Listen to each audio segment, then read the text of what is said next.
हरे कृष्णा। तो आज के लीला पुरुषोत्तम कृष्ण इस कक्षा में आप सभी का हार्दिक स्वागत है। तो शुरुआत हम प्रार्थना से करते हैं। ओम अज्ञानतिमिरान्धस्य ज्ञानाञ्जनशलाकया चक्षुरुन्मीलितं येन तस्मै श्रीगुरवे नमः। श्रीचैतन्यमनोभीष्टं स्थापितं येन भूतले स्वयं रूप कदा मह्यं ददाति स्वपदान्तिकम्। वन्देऽहं श्रीगुरोः श्रीयुतपदकमलं श्रीगुरुन् वैष्णवांश्च श्रीरूपं साग्रजातां सहगण ललिता श्रीविशाखान्वितांश्च नमां विष्णुपादाय कृष्णप्रेष्ठाय भूतले श्रीमते भक्तिवेदान्त स्वामिन्ति नामिने। नमस्ते सारस्वते देवे गौरवाणी प्रचारिणे निर्विशेष शून्यवादी पाश्चात्य देश तारिणे। हे कृष्ण करुणा सिंधु दीनबंधो जगत्पते गोपेश गोपिका कांत राधा कांत नमोस्तुते। तप्त कांचन गौरांगी राधे वृंदावनेश्वरी वृषभानुसुते देवी प्रणमामि हरिप्रिये। वाञ्छाकल्पतरुभ्यश्च कृपा सिन्धुभ्यैव च पतितानां पावनेभ्यो वैष्णवेभ्यो नमो नमः। जय श्री कृष्ण चैतन्य प्रभो नित्यानंद श्री अद्वैत गदाधर श्रीवासादि गौरभक्तवृंद। हरे कृष्णा कृष्णा कृष्णा हरे हरे हरे राम राम राम हरे हरे। हरे कृष्णा। तो आज के लीला पुरुषोत्तम कृष्ण इस किताब के अध्ययन में उपस्थित आप सभी भक्तों का हम हार्दिक स्वागत करते हैं। और हम आज की कक्षा शुरू करते हैं। तो जैसे कि आप जानते हैं कि फिलहाल में हम इस किताब के 6वें अध्याय का जो पूतना का उद्धार नाम से जाना जाता है उसका अध्ययन कर रहे हैं। और इसके हम 2 कक्षा इस अध्याय की हुई है, जिसमें हमने शुरुआत में देखा कि किस तरह से कंस ने इस पूतना नाम की राक्षसी को भेजा था। और जितने भी बालक 10 दिन में जन्म लिए हैं उन सब का वध करने का स्पेशल टास्क इस पूतना को दिया गया था। और हमने ये भी देखा कि ये पूतना बाल घातिनी मतलब शी वॉज स्पेशलिस्ट, बच्चों को मारने में स्पेशलिस्ट थी वो। तो इस तरह से ये पूतना अन्यों को मारती हुई किस प्रकार ब्रज में पहुंची और ब्रज में उसने बहुत सुंदर स्त्री का रूप धारण किया और हाथ में कमल लिए विचरण कर रही थी। तो ब्रजवासियों ने सोचा कि कोई लक्ष्मी ही आई है। और जब नंद भवन पहुंची तो यशोदा मैया और रोहिणी मैया ने भी यही सोचा कि ये कोई देवता है जो स्वर्गलोक से पधारी है हमारे नूतन बालक को आशीर्वाद देने। तो इसलिए उन्होंने जब भी इस पुतना ने कृष्ण को अपनी गोद में लिया और दूध पिलाना चाहा, तब उसे रोका नहीं। और हमने ये भी देखा था कि किस प्रकार से कृष्ण ने अपनी आंखें बंद कर ली जब ये पूतना सामने आई तभी। तो उसके विविध कारण भी हमने देखे, इन डिटेल हमने विस्तृत रूप से इसकी चर्चा की थी कि आचार्यगण अलग अलग उत्प्रेक्षाएं करते हैं और बताते हैं कि किस प्रकार कृष्ण है ना, में भी क्या कहते हैं कि अ, चाहते थे कि मैं इसका मुंह नहीं देखना चाहता, क्योंकि इसने तो कई बालकों को मारा है, तो ऐसे इस पूतना को मैं बिल्कुल इसका मुंह भी देखना नहीं चाहता, इस तरह से वो कह रहे थे। इसलिए उन्होंने आंखें बंद कर ली। कोई कहता है कि नहीं, अभी पहली बार इनको एक स्त्री का वध करना था, इसलिए आंखें बंद कर ली। तो इस प्रकार विविध प्रेक्षाएं हमने देखी। और फिर हमने देखा कि किस प्रकार से ये विषैला अपने स्तन का चूचक उन्होंने भगवान के मुंह में डाला, तो भगवान ने उसे पकड़ लिया और उस विष और दूध के साथ उन्होंने उसके प्राण भी चूस लिए। और फिर ये दौड़ते हुए नंद भवन के बाहर गई और किस तरह से बहुत दूर तक चली गई। और बल्कि भगवान उसे लेकर गए दूर तक, ताकि वो यहाँ कहीं ना गिरे और ब्रज में जो भी ब्रज वासियों की संपत्ति है उसका विनाश ना करे। तो वो जाके कहाँ गिरी, ब्रज के बाहर कंस का जो उपवन था उसमें गिरी। और सभी वृक्ष और सभी कुछ मर गए। तो हमने देखा था कि किस प्रकार पूतना ने जीते जी नहीं बल्कि मरने के बाद भी कई जीवों को मार डाला। और फिर मरने के बाद इन राक्षसों की जो शक्ति होती है, योगिक शक्ति, वो खत्म हो जाती है। और इसीलिए योग शक्ति के बल पर उसने एक सुंदर स्त्री का रूप धारण किया था। लेकिन वो जो रूप धारण किया था, वो योगिक शक्ति समाप्त हो गई उसके मरने के साथ ही। और इसीलिए फिर क्या हुआ कि मरते ही उसने अपना ओरिजिनल जो मूल रूप है वो धारण किया, तो वो 12 मील लंबी बन गई। और किस तरह से उसके ताम्र वर्ण के बाल थे, बड़ी बड़ी आंखें थी, और इस तरह से वो गिर गई। तो फिर हमने ये भी देखा था कि किस प्रकार यशोदा मैया की क्या हालत हुई थी, ये सब जब चल रहा था तभी। और जिसके कारण यशोदा एकदम विवल हो गई थी कि मेरे पुत्र को ये ले गई, कौन लेके गया। हमने देखा था आनंद वृंदावन चंपू में से कि किस तरह से यशोदा ने कहा था कि क्या कोई ना मेरा मेरी मेरा कुछ भाग्य दुर्भाग्य है इसलिए ये लेके गई, या गंधर्वों ने इसे नीलमणि समझकर अपने कान में धारण करने लेके गए। ऐसे बहुत सुंदर सुंदर उपमाएं हमने देखी थी आनंद वृंदावन चंपू इस ग्रंथ से। और फिर हमने ये भी देखा था कि किस तरह से ये जो पूतना थी, तो उसको जब वो चली गई, मतलब उसके प्राण चले गए, तो फिर ये हमारे जो भगवान थे वो उसके शरीर पर थे।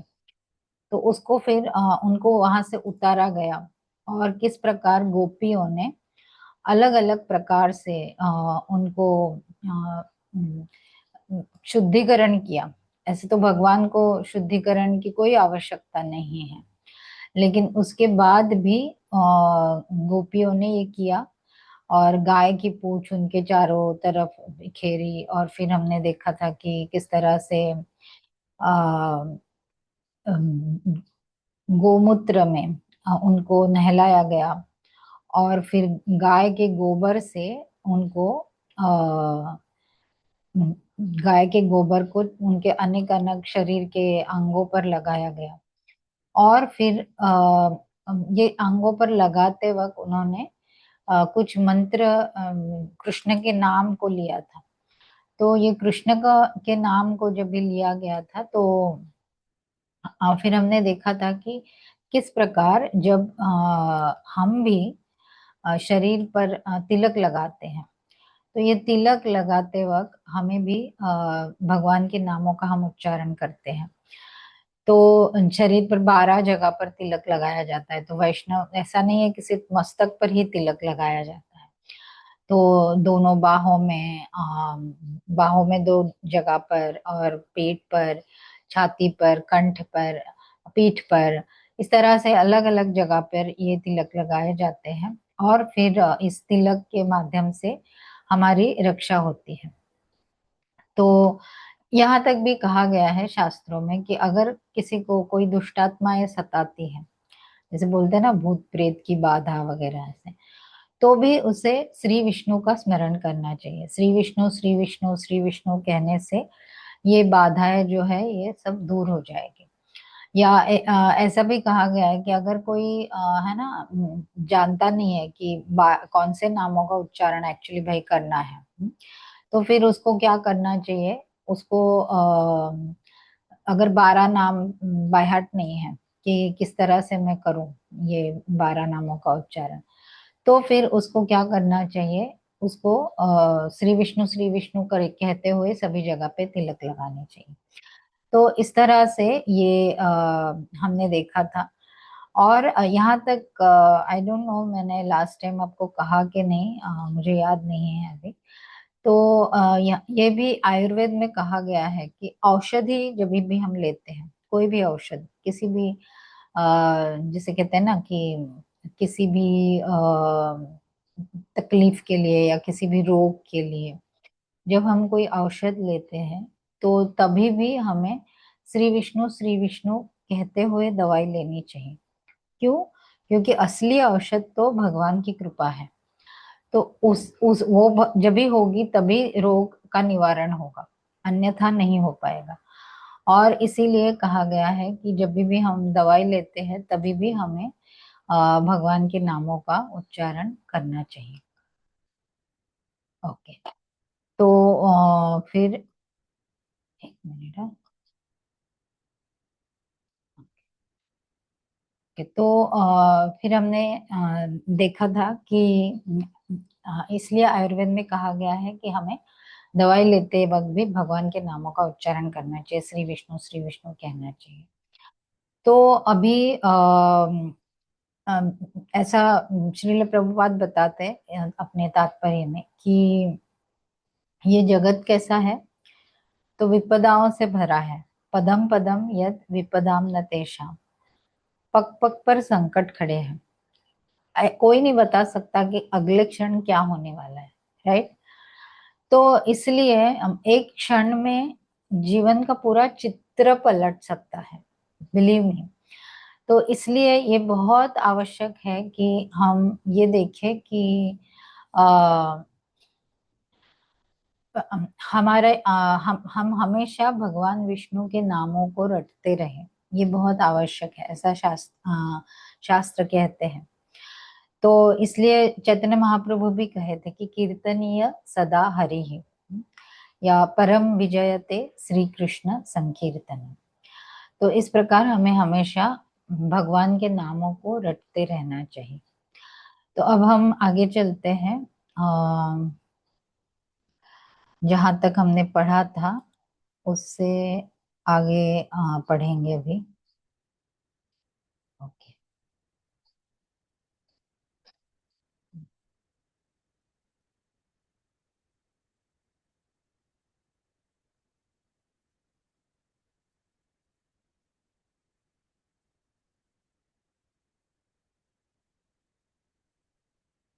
तो ये सब हमने पढ़ा था कि किस प्रकार भगवान के नामों से, विष्णु नामों से गोपियों ने और यशोदा मैया ने भगवान की रक्षा की।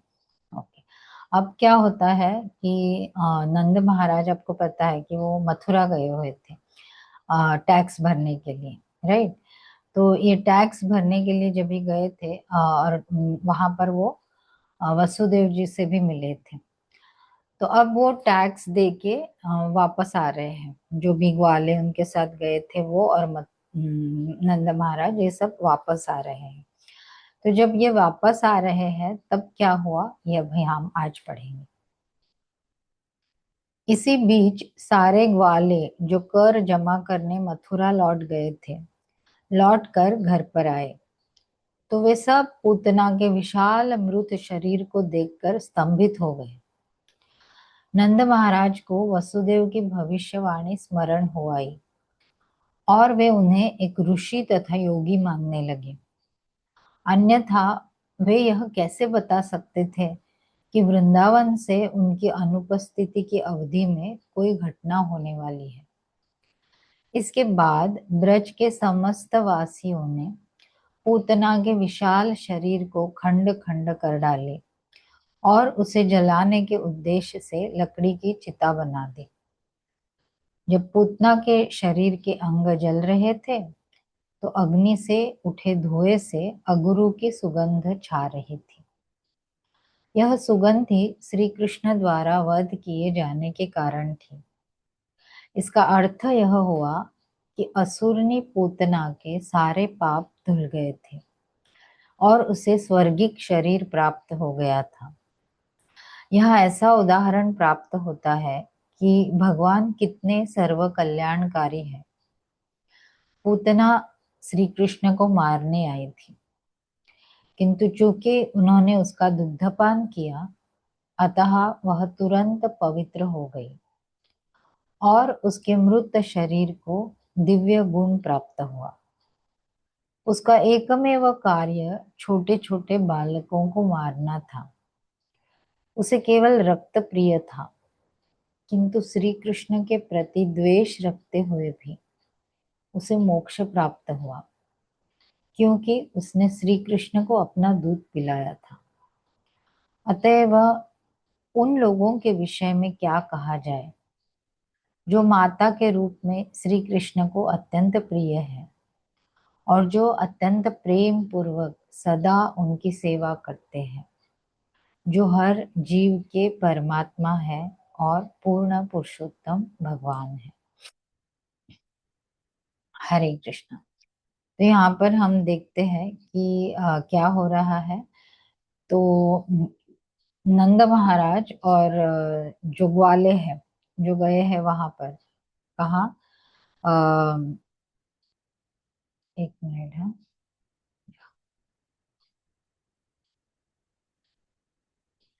जो मथुरा गए थे वो अभी वापस आ रहे हैं।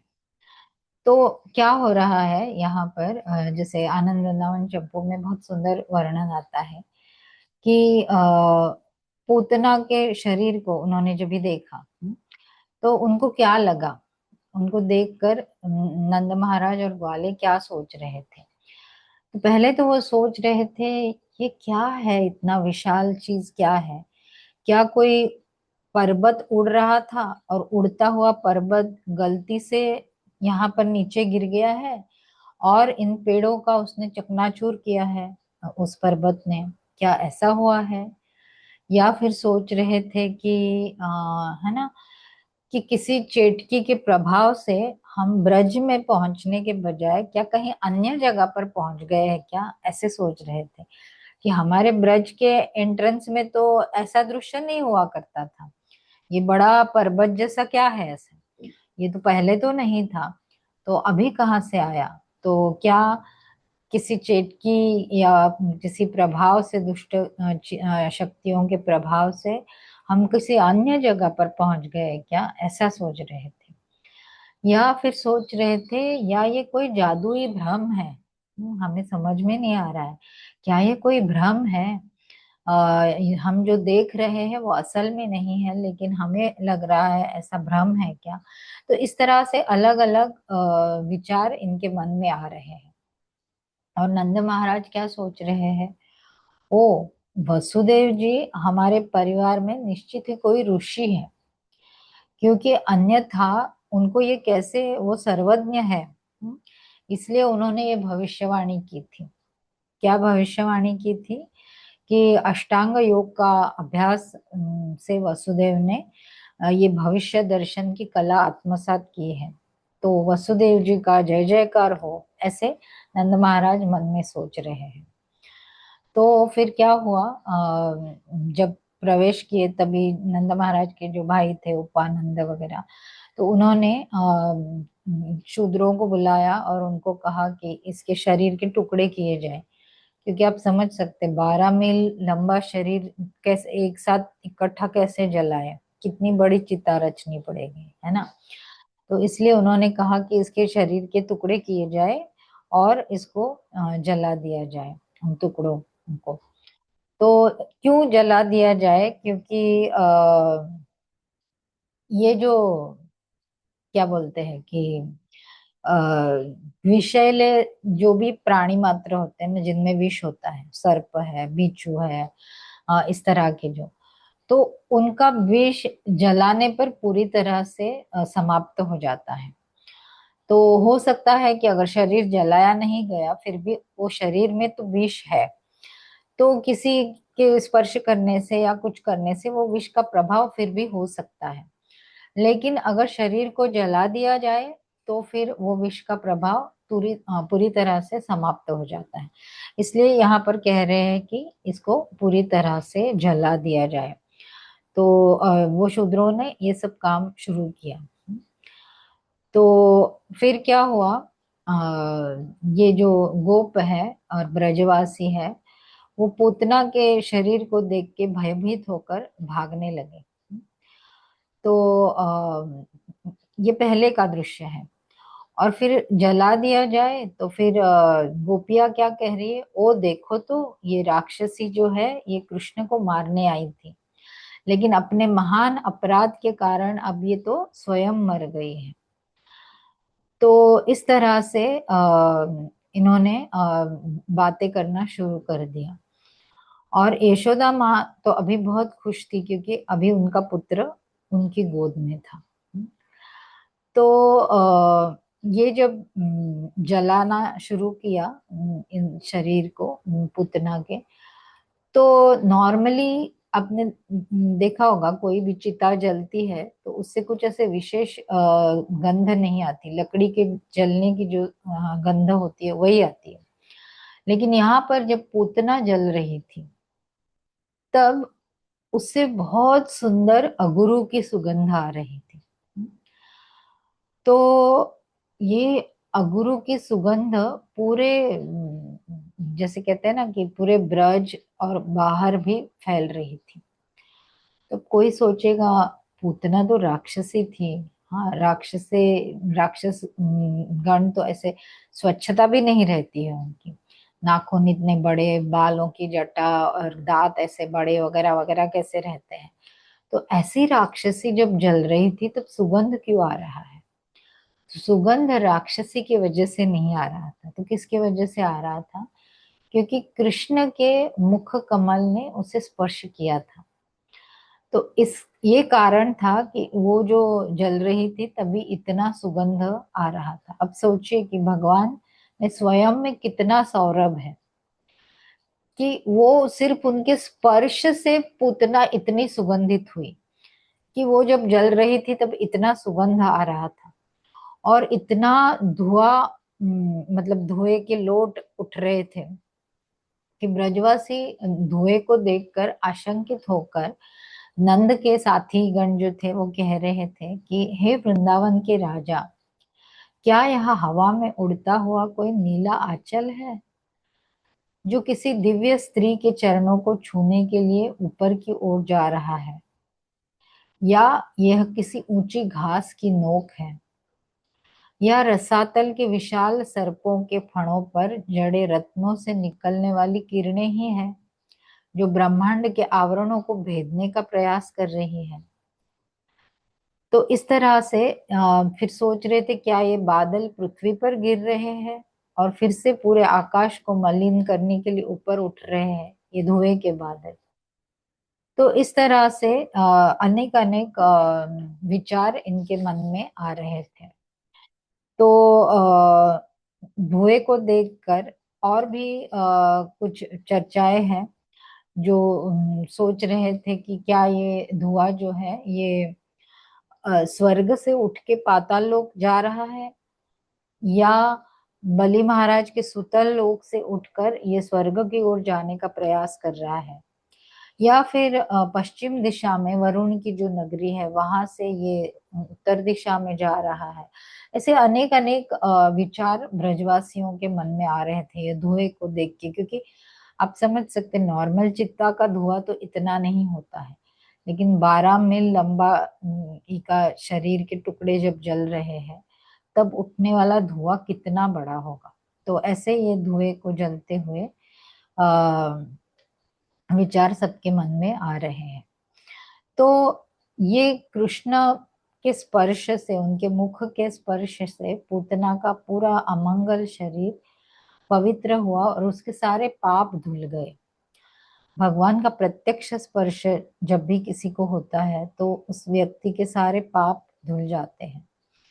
तो प्रभुपाद बताते हैं कि कृष्ण भावनामृत का भी यही प्रभाव है। अगर कोई व्यक्ति अपनी इंद्रियों को भगवान की सेवा में लगाता है तो वो तुरंत सारे भौतिक कल्मशों से मुक्त हो जाता है।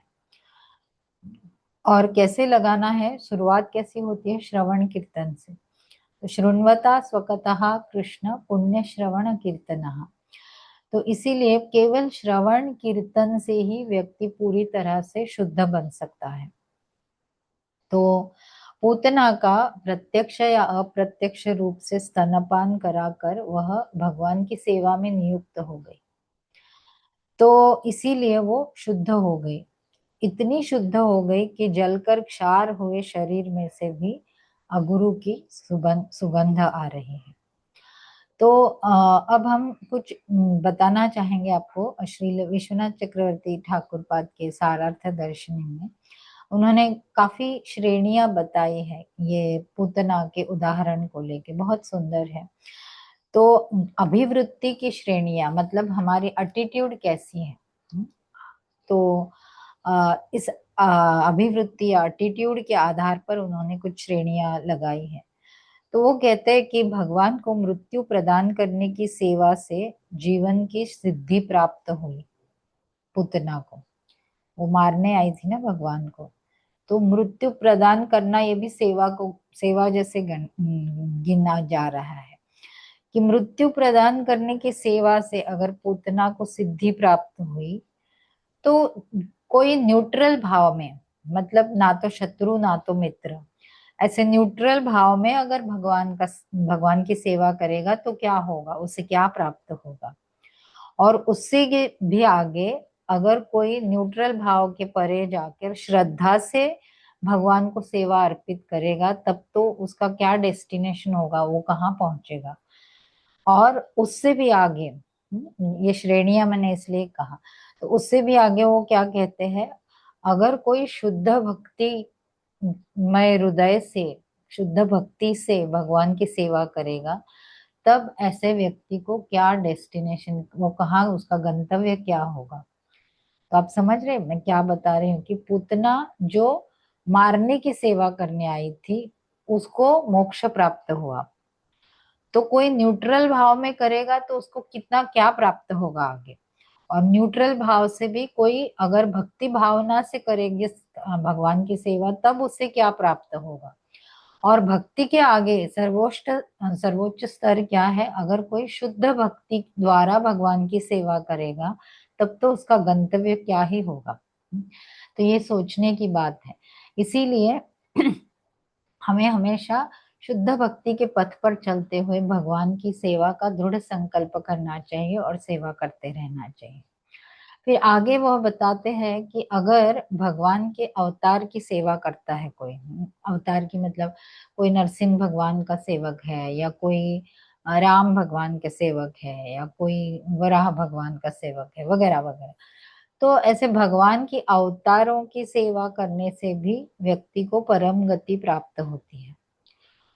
तो अगर कोई अवतारी, अवतारी मतलब क्या, अन्य जो है भगवान के अवतार है, और वो अवतार कहाँ से आते हैं, सारे अवतार भगवान कृष्ण से आते हैं, इसलिए कृष्ण को कहते हैं अवतारी।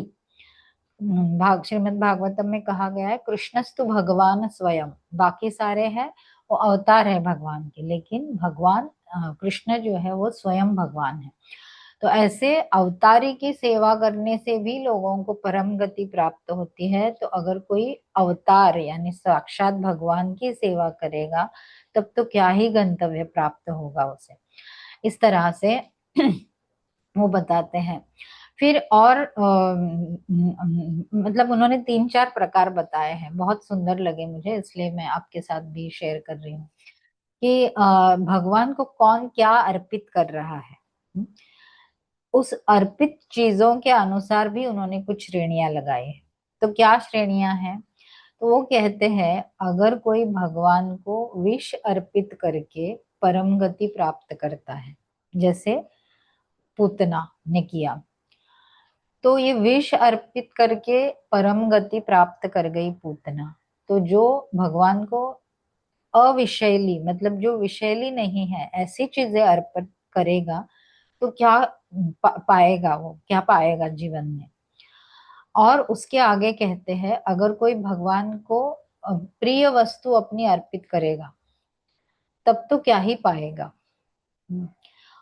और अगर कोई अभी जैसे ये तरतम भाव कहते हैं, मतलब हम इंग्लिश में कहते हैं ना गुड बेटर बेस्ट। तो कोई अगर भगवान को प्रिय वस्तु अर्पित करेगा तब उसका गंतव्य क्या होगा। और अगर किसी ने आगे जाकर भगवान को अपनी प्रियतम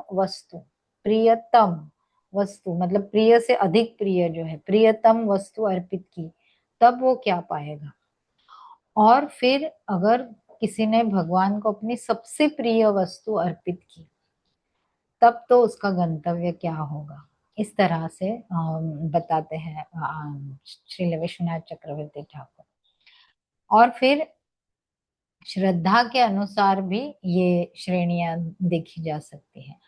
अगर पूतना जैसे राक्षसी ने परम गति प्राप्त की तो श्रद्धावान व्यक्ति क्या पाएगा। या श्रद्धावान व्यक्ति अगर किसी अच्छे गंतव्य को प्राप्त करता है तो भक्त कितना पाएगा। और जो शुद्ध भक्त है भगवान का उसका गंतव्य क्या ही होगा अगर पूतना को इतना मिल गया। तो इस तरह से हम समझ सकते हैं कि भगवान हमारे कितने दयालु हैं। तो ऐसे कहा जाता है फिर उन वात्सल्यमयी गोपियों का कहना ही क्या जिन्होंने ब्रह्म विमोहन लीला में साक्षात भगवान की माता जैसे सेवा की। आपको पता है ब्रह्म विमोहन लीला में 1 साल तक भगवान ने ही सभी गोपों के सभी गायों के बछड़ों के रूप धारण किए थे। तो इसीलिए जब सभी घरों में गोप अपने अपने घर में गए तो एक्चुअली कृष्ण ही थे वो। और सभी माताएं उनसे पुत्रवत प्रेम करती थी, उन्हें अपना दूध पिलाती थी ये समझ के कि मेरा बेटा है, लेकिन थे तो वो कृष्ण। तो इस प्रकार सभी ब्रज की गोपियों ने भगवान की माता के रूप में सेवा की, जो वात्सल्यमयी बड़ी उम्र में जो गोपियां थी उन्होंने। तो यहाँ पर कहा गया है कि ये जो गोपियां थी उनका कहना ही क्या, उनको तो गोलोक धाम प्राप्त हुआ उसमें कोई शंका ही नहीं है। और विश्वनाथ चक्रवर्ती ठाकुर पाद लिखते हैं कि यशोदा मैया के विषय में तो मैं कुछ नहीं लिखूंगा। क्यों नहीं लिखूंगा? क्योंकि उनका कृष्ण प्रेम शब्दों से परे है, अपने शब्दों में मैं ये व्यक्त ही नहीं कर सकता, इसीलिए उनके प्रेम के बारे में तो मैं कुछ लिखूंगा ही नहीं। तो श्रील प्रभुपाद कहते हैं कि इसीलिए चैतन्य महाप्रभु जो है वो वात्सल्यमयी और माधुर्यमयी सभी गोपियों के स्नेह को जीवन की परम सिद्धि बताते हैं। और इसलिए कहा है कि रम्या काचित उपासना ब्रजवधु वर्गेण या कल्पिता। तो इस तरह से ये गोपियों का हमें आचरण करना चाहिए। ओके, तो अभी या,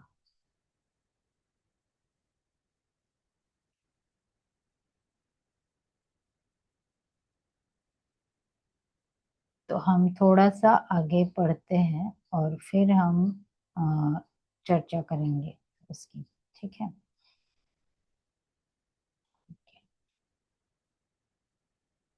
इससे यह निष्कर्ष निकला कि भगवान की सेवा में लगाई गई अल्प शक्ति भी अपार दिव्य लाभ प्रदान करने वाली है। इसकी व्याख्या श्रीमद् भगवद गीता में की गई है। स्वल्पम अप्यस्य धर्मस्य त्रायते महतो भयात्। श्री कृष्ण चेतना में की गई भक्ति इतनी दिव्य है कि जाने अनजाने में श्री कृष्ण की थोड़ी सी भी सेवा से बड़ा लाभ प्राप्त होता है। किसी वृक्ष के पुष्प अर्पित करके श्री कृष्ण की पूजा करना भी उस जीवात्मा के लिए लाभप्रद है जो वृक्ष के अस्तित्व तक सीमित है। जब श्री कृष्ण को फूल फल अर्पित किए जाते हैं तो अप्रत्यक्ष रूप से उस वृक्ष को भी लाभ पहुंचता है जिसमें वे फूल फल लगे थे। अतः अर्चना विधि हरेक के लिए लाभप्रद है। श्री कृष्ण ब्रह्मा तथा शिव जैसे महान देवों द्वारा पूज्य है और पूतना इतनी भाग्यशालिनी थी कि वही श्री कृष्ण बालक के रूप में उनकी गोदी में खेले। श्री कृष्ण के वे ही चरण कमल जो ऋषियों तथा भक्तों द्वारा आराध्य है पूतना के शरीर पर पड़े। लोग श्री कृष्ण की पूजा करके भोजन की भेंट चढ़ाते हैं, किंतु इन्होंने तो पूतना के शरीर से स्वतः दुग्धपान किया। इसलिए भक्तगण प्रार्थना करते हैं कि यदि पूतना जैसी शत्रुणी केवल दूध पिलाकर इतना लाभ प्राप्त कर सकती है तो फिर प्रेम तथा स्नेह से श्री कृष्ण की पूजा से प्राप्त होने वाले लाभ का अनुमान भला कौन लगा सकता है। अतः मनुष्य को चाहिए कि केवल श्री कृष्ण की ही पूजा करे जिससे कई लाभ प्राप्त होते हैं।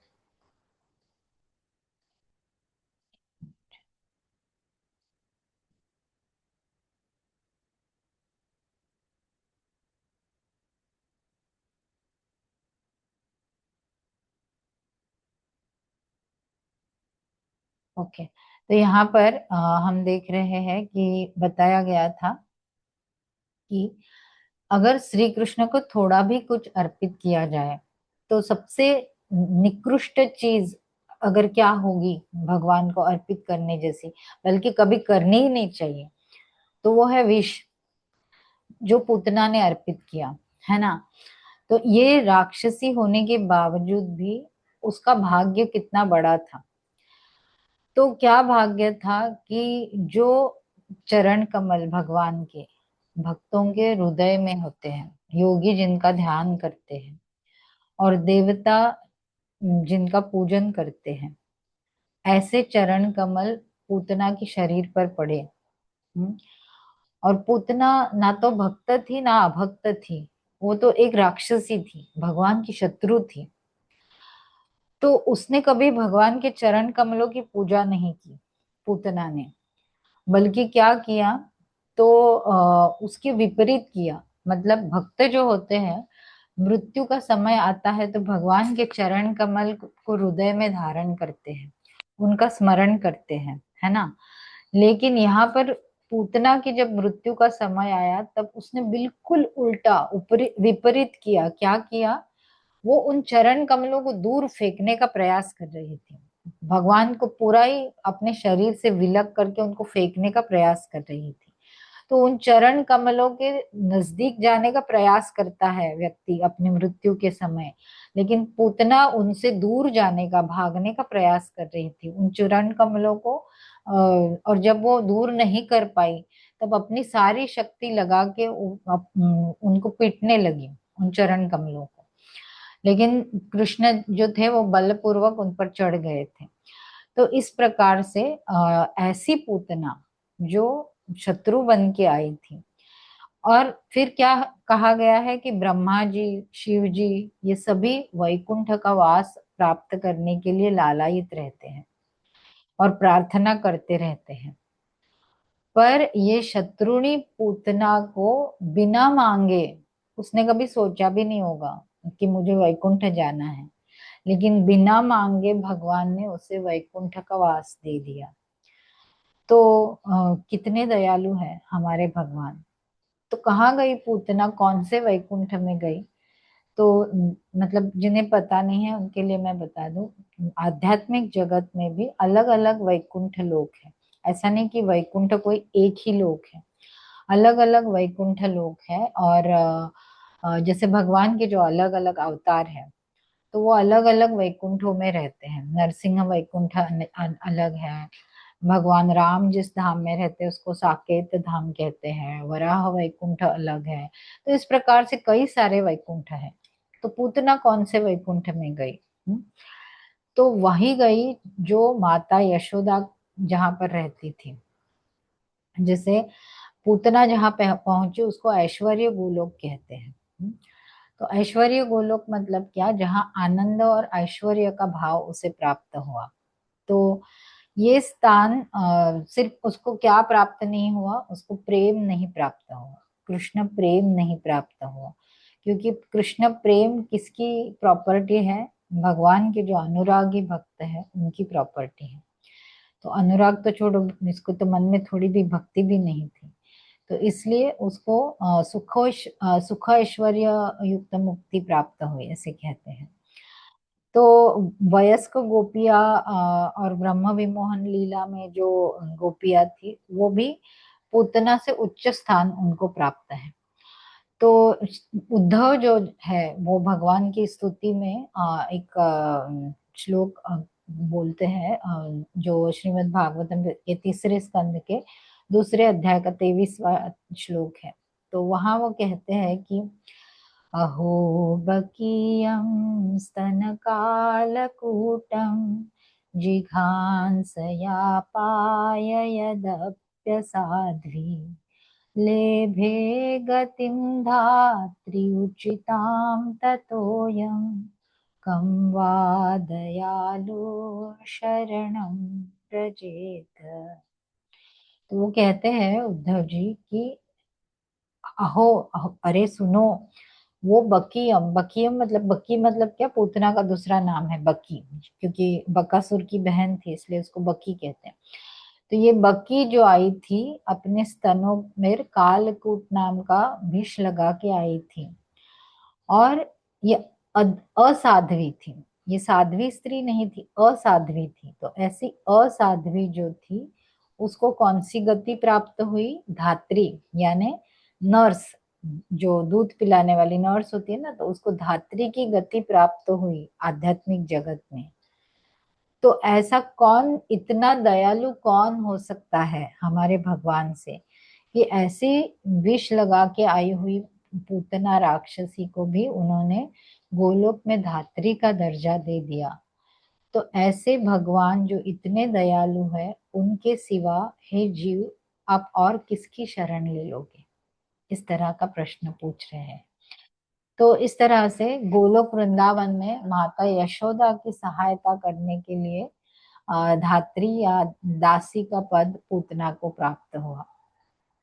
तो ऐसे कहा गया कि जब भी कृष्ण भावना का क्रमशः विकास होता है, जब पहले आता है व्यक्ति, तब शुरुआत में उसकी भक्ति कोमल होती है। फिर धीरे धीरे वो अध्ययन करता है, भक्तों का संग करता है, शास्त्रों का अध्ययन करता है, तो फिर सेवा करता है। उसके माध्यम से फिर क्या होता है, उसका विकास होता है।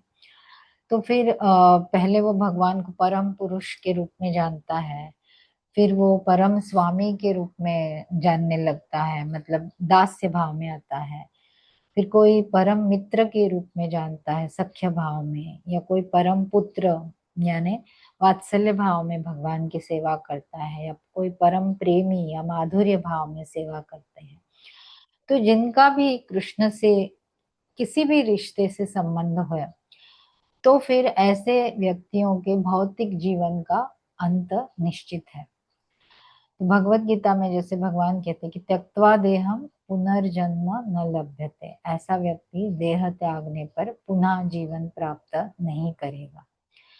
तो हम देखते हैं भौतिक जगत में भी ये सब रिश्ते हम जीते हैं। किसी के हम पुत्र है या पुत्री है, किसी के मित्र है, किसी के प्रेमी है, किसी के अन्य कोई दास्य भाव में ही है।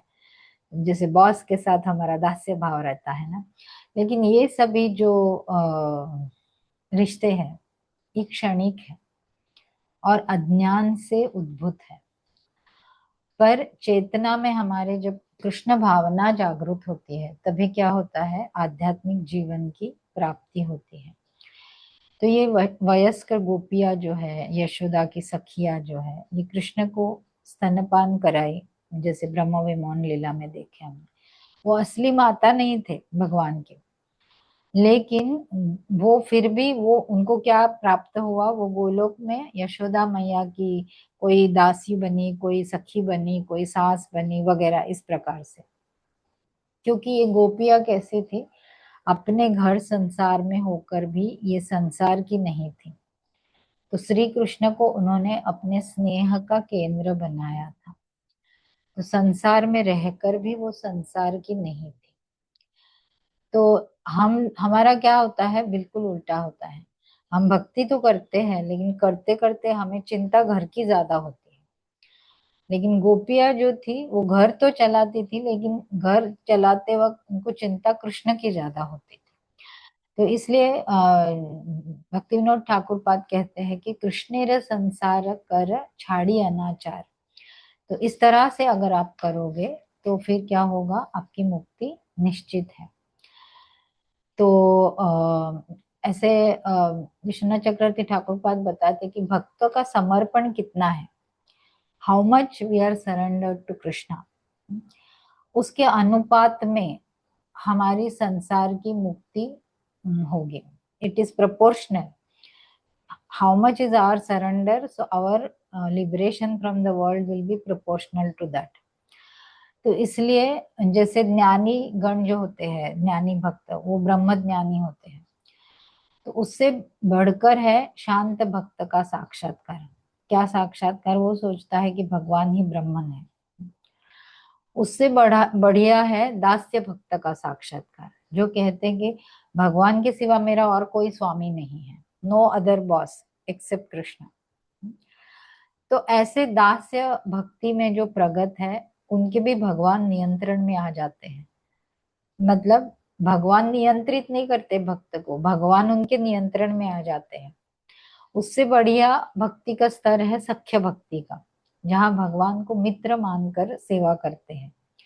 और उससे बढ़िया ऊपर का स्तर है वात्सल्य भक्ति का, जहाँ भगवान को पुत्र मानते हैं। तो ये पूतना ने जो ये वात्सल्य भक्ति नहीं थी उसके मन में, लेकिन उसने जो कार्य किया उनको आकर दूध पिलाने का, तो भगवान ने उसे ऐसे मान लिया कि ये वात्सल्य भक्ति कर रही है। तो इस तरह से हम देखते हैं कि ये पूतना की क्या गति हुई। ओके, अब हम थोड़ा आगे चलते हैं।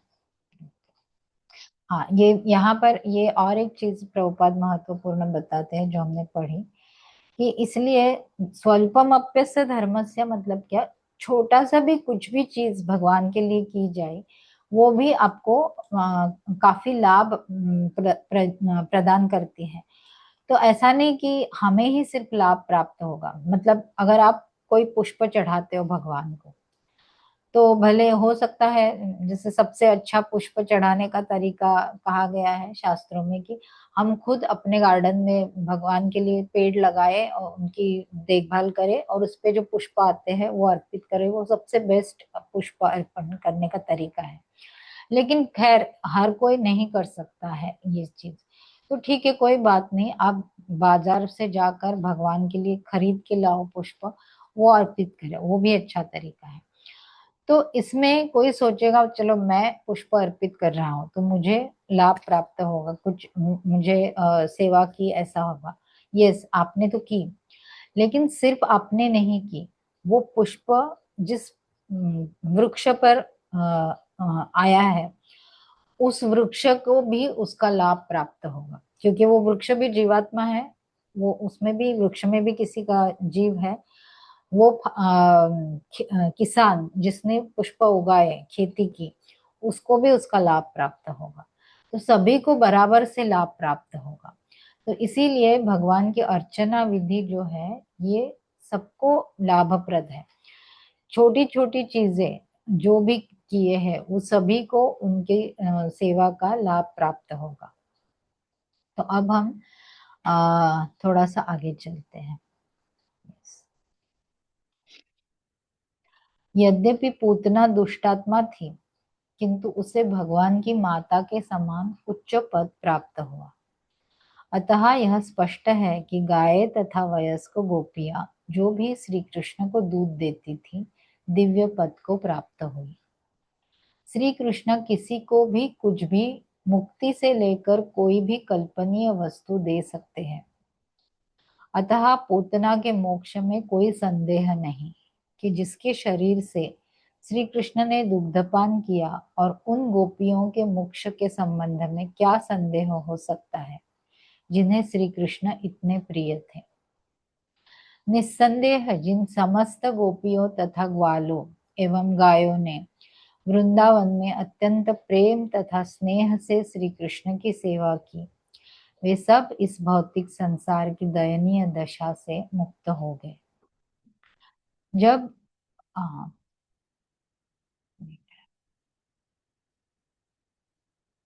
जब समस्त वृंदावन वासियों की नाकों में पूतना के जलने से उत्पन्न धुएं की सुगंधी गई, तो वे एक दूसरे से पूछने लगे, ये सुगंध कहाँ से आ रही है। और बातचीत के दौरान उन्हें यह ज्ञात हुआ कि यह सुगंध पूतना के जलने से उठे धुएं की है। श्री कृष्ण उन्हें प्राणों से प्रिय थे, और जैसे ही उन्होंने सुना कि श्री कृष्ण द्वारा पूतना का वध हुआ है, तो सबों ने प्रेमवश उस बालक को आशीष दिया। पूतना के जल जाने के पश्चात नंद महाराज घर आए और तुरंत ही बच्चों को गोद में बिठाकर उसका सिर चूमा। इस प्रकार वे परम संतुष्ट हुए कि उनका नन्हा सा बालक इस महान विपदा से बच गया।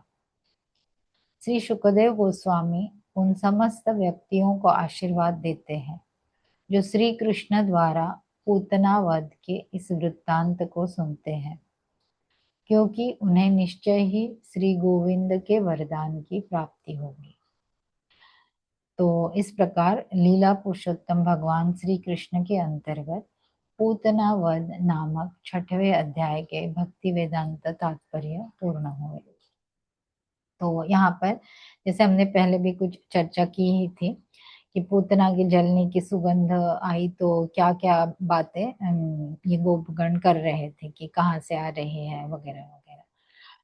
तो गोपगण फिर आपस में चर्चा कर रहे थे कि भगवान नारायण के सिवा कौन हो सकता है जिसने हमारे इस बालक की रक्षा की है। तो सभी भगवान नारायण को प्रार्थना करके धन्यवाद देने लगे। तो अब क्या हुआ, नंद महाराज जो थे वो घर आए, उन्होंने अपने बच्चे को गोद में ले लिया, उसका मुख मस्तक का अवग्रहण किया। लेकिन फिर बाद में, क्योंकि वो राजा भी थे ब्रज के, बराबर है, तो उन्होंने सभी जो ब्रज में उपस्थित थे उन लोगों की भर्त्सना की। हाँ, अभी थोड़ा फायरिंग होगा। क्यों? क्योंकि उन्होंने कहा कि मेरे अनुपस्थिति में मैं कह के गया था कि ब्रज का रक्षण करो और अच्छी तरह से देखभाल करो। तो जो मेरे घर के द्वारपाल हैं नंद भवन के, वो क्या कर रहे थे? सो रहे थे। उन्होंने ये पूतना जैसी राक्षसी को घर में प्रवेश करने ही कैसे दिया? इस तरह से अब भौतिक दृष्टि से देखा जाए तो उनका क्रोध बराबर है, क्योंकि द्वारपाल होते किस लिए है? ये देखने के लिए कि कोई भी ऐरा गैरा प्रवेश ना करे कहीं भी। द्वारपाल जहां भी होता है, सिक्योरिटी गार्ड अपने बिल्डिंग का भी किसी का है नीचे, तो उसका कार्य क्या होता है कि किसी को भी नहीं ऊपर भेजना है। पहला जांच होती है कौन है, किस लिए आया है, क्यों जाना चाहता है, कहाँ जाना चाहता है। तो ऐसा किसी ने कुछ किया नहीं क्या? आप द्वारपाल क्या काम कर रहे थे फिर? इसलिए ऐसे नंद महाराज सोच रहे हैं। लेकिन यहाँ पर बहुत सुंदर बात बताई गई है कि नंद महाराज का ऊपर भौतिक दृष्टि से उनका क्रोध बराबर था, लेकिन नंद महाराज ये नहीं समझ पाए कि भगवान एक्चुअली पूतना को मारना चाहते थे, ये लीला करना चाहते थे पूतना वध की। तो इसलिए उन्होंने अपनी लीला जो संपन्न करने के लिए योग माया का सहारा लिया, और योग माया के बल पर ये लीला संपन्न हुई। तो ये सब जो चीजें हैं, ये तो नंद महाराज नहीं समझ पाएंगे ना। तो इसलिए उन्होंने इतना ही सोचा कि किसी राक्षसी ने मेरे घर में घुसकर उत्पात मचाया। तो ये नंद महाराज का भोलापन है। लेकिन असल में बात किया थी कि भगवान तो पूतना को मारना चाहते थे, और इसीलिए क्योंकि वो इतनी दुष्ट थी, नहीं मारते थे तो और पता नहीं दूर दूर तक जाके कितने बालकों का वध करती थी। तो उसको मारना आवश्यक था। तो इसलिए लेकिन इस तरह से भगवान ने किया। ये भगवान का माधुर्य कहा जाता है। मतलब क्या है कि ऐसा नहीं कि भगवान भी पूतना जैसे बड़े हो गए, या कुछ अस्त्र शस्त्र चतुर्भुज हो गए, अस्त्र शस्त्र धारण करके पूतना के साथ लड़ाई वगैरह की। नहीं नहीं नहीं, ऐसे किसी ऐश्वर्य का प्रदर्शन उन्होंने किया ही नहीं। तो वो छोटे से नन्हे से बालक ही रहे। पूतना भले 12 मील बड़ी बन गई, लेकिन भगवान उतने ही छोटे ही रहे। और ऐसे छोटे भगवान छोटे हो या बड़े हो, उनकी शक्ति उतनी ही रहती है। तो ऐसे छोटे से, और ना कोई शस्त्र ना कोई अस्त्र, मुष्टि का प्रहार भी नहीं किया। क्या किया, सिर्फ दूध चूसा। सिर्फ दूध चूसते चूसते मार दिया। तो ये भगवान का अपरिमित माधुर्य है कि अपना स्वरूप छोड़े बिना, अपना नन्हा बालक का रूप को त्याग किए बिना, उन्होंने इतनी बड़ी राक्षसी को इतनी आसानी से मार दिया।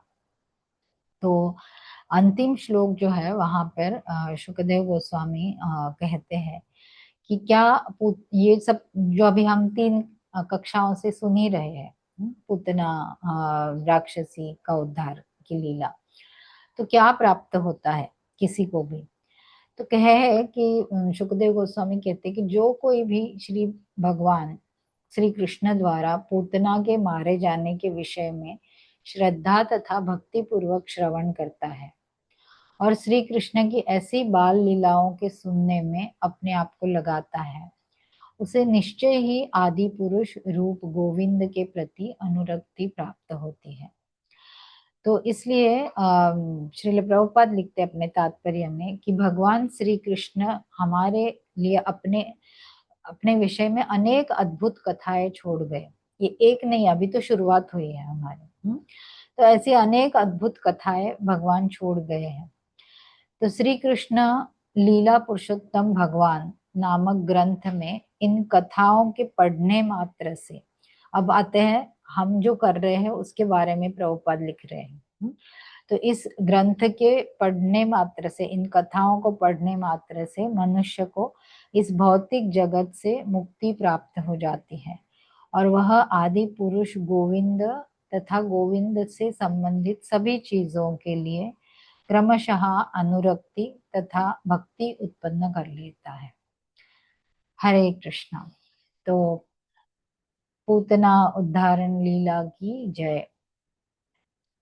तो आप में से किसी भी भक्त का अगर कोई प्रश्न है, या कोई टीका टिप्पणी है, या कोई चीज समझी नहीं है, तो आप हैंड रेज कर सकते हैं, या चैट बॉक्स में भी लिख सकते हैं।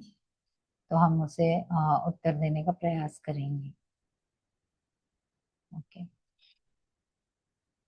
तो आशा करते हैं कि आपको आनंद आया होगा। ये जो पूरा हमने पढ़ा, पूतना उद्धारण की लीला।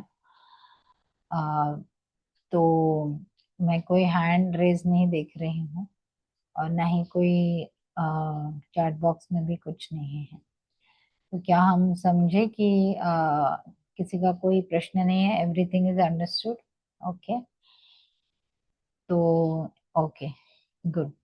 तो अगर किसी का कोई प्रश्न नहीं है, तो फिर हम यहीं पे कक्षा का समापन करेंगे। अगली बार हम अगला अध्याय यानी अध्याय क्रमांक 7, जहाँ पर हम शक्टासुर और तृणावर्त के बारे में पढ़ेंगे, उनकी अद्भुत लीला देखेंगे। तो हर पास टाइम, जो हर लीला है ना भगवान की, वो हमें बहुत कुछ सिखा के जाती है और बहुत कुछ आनंद भी प्रदान करती है। तो इसीलिए ये एक मतलब ये पुस्तक वाचन या पुस्तक अध्ययन, ये मेरे दृष्टि से मैं जब देखती हूँ तो ये एक आनंद यात्रा है। क्योंकि भगवान के जितने भी कथाएं हैं, लीलाएं हैं, वो हमेशा हृदय को बहुत आनंद प्रदान करती है। तो इसलिए हमें बार बार इसका अध्ययन करना चाहिए और औरों को भी बताना चाहिए। पता है ऐसा हुआ, भगवान ने ऐसे किया था। और ये आज जब आप सो जाओगे या निद्रा के लिए जाओगे, तो ये विचार मन में रखते हुए जरूर जाइएगा कि हमारे भगवान सच में कितने दयालु हैं। पूतना जैसी राक्षसी को भी वो इतना उच्च पद प्रदान कर सकते हैं। तो अगर मैं प्रेम पूर्वक, श्रद्धा पूर्वक, भक्ति से, मेरे से जितना हो सकता है भगवान की सेवा करूं, उनके भक्तों की सेवा करूं, तो क्या वो मुझे अपने धाम नहीं बुलाएंगे वापस? तो अब आज सोते वक्त जरूर इस पॉजिटिव थॉट के साथ आप जाइएगा। एक मिनट है, चैट बॉक्स में कुछ है, लेट मी सी। ओके, निकिता माता जी लिखते हैं, माता जी अगर भगवान को ये लीला करना ही था तो पहले क्यों नहीं हुआ ये लीला? इतने सारे बालकों का अंत होने के बाद क्यों हुई लीला? ओके, तो माता जी का प्रश्न है कि आ, पहले क्यों नहीं हुई लीला? इतने सारे बालकों को वो मर गए। प्रश्न तो बराबर है। अब माता जी मैं आपको एक प्रश्न पूछती हूँ कि अगर भगवान को आना ही था, ये भी कोई कह सकता है, अगर भगवान को जन्म लेना ही था तो पहले क्यों नहीं लिया? इतने सारे देवकी के पुत्र मर गए। देवकी के 6 पुत्रों की हत्या हो गई उनकी आंख के सामने। तो क्या भगवान पहले नहीं आ सकते थे? इतने देवकी माता को इतना दुख सहन करने की क्या जरूरत थी? ऐसा भी कोई पूछ सकता है। तो इसका कारण है कि हर चीज का एक समय होता है। वो समय आने पर ही, जैसे होता है ना कि आ, मैं आपको कहूँ कि अच्छा मेरे पेड़ पे आम आया है बहुत बड़ा, ले लो ले लो, अभी मैंने आपको गिफ्ट कर दिया, अब भी खाओ। तो आप क्या कहोगे? माता जी ये बहुत कच्चा है, बहुत खट्टा होगा, मैं कैसे खा सकती हूँ? तो मैं कहूंगी नहीं नहीं अभी खाओ आप, बाद में बचेगा नहीं बचेगा, पहले खा लो। ये नहीं, मैं नहीं खा सकती। तो वो रखने से पक्का हो जाता है, तब मुझे अच्छा लगता है। इसी तरह से भगवान की कोई भी लीला घटित होनी होती है ना, तो द पहले की जो बातें हैं वो उस समीट तक पहुंचनी चाहिए। जैसे 6 बालकों की हत्या हुई, तभी भगवान क्यों नहीं अवतरित? उसका कारण ये था कि कंस के पाप उतने बढ़ने चाहिए, वो लेवल तक पहुंचने चाहिए जब उसका वध हो सके। तो वो करने के लिए उससे ये पाप करवाना भी जरूर था कि वो देवकी के 6 पुत्रों की हत्या करे। तो इसलिए वो जब हो गया, इसलिए नारद मुनि ने स्वयं गए थे। पहले तो कंस तैयार नहीं था, 6 पहले बालक को मारने के लिए तैयार नहीं था। वो सोच रहा था क्यों मारना है, ये तो अच्छे है, ये तो पहला बालक है ना, मेरा तो 8वें बालक से होने वाला है वध, तो अभी क्यों मैं मारूं? लेकिन नारद मुनि ने जाके उसको उकसाया कि देखो आप ऐसा लीनियर सोच रहे, पहला दूसरा तीसरा चौथा, अगर आप सर्कल में सोचोगे तो कौन सा पहला और कौन सा 8वां बता सकते हो क्या आप? जो पहला है वो भी 8वां हो सकता है जब हम सर्कल में रखेंगे 1 to 8, राइट? तो इसलिए आपको ऐसा नहीं सोचना चाहिए कि इससे मुझे कोई भय नहीं है। ऐसे कहकर उसको उकसाया ताकि भगवान का जो अवतरण है वो जल्दी हो सके। इसी तरह से पूतना को पहले क्यों नहीं मारा? अब पूतना जहां मार रही थी अन्य जगहों पे, तो भगवान के सामने आई ही नहीं थी तब तक, है कि नहीं?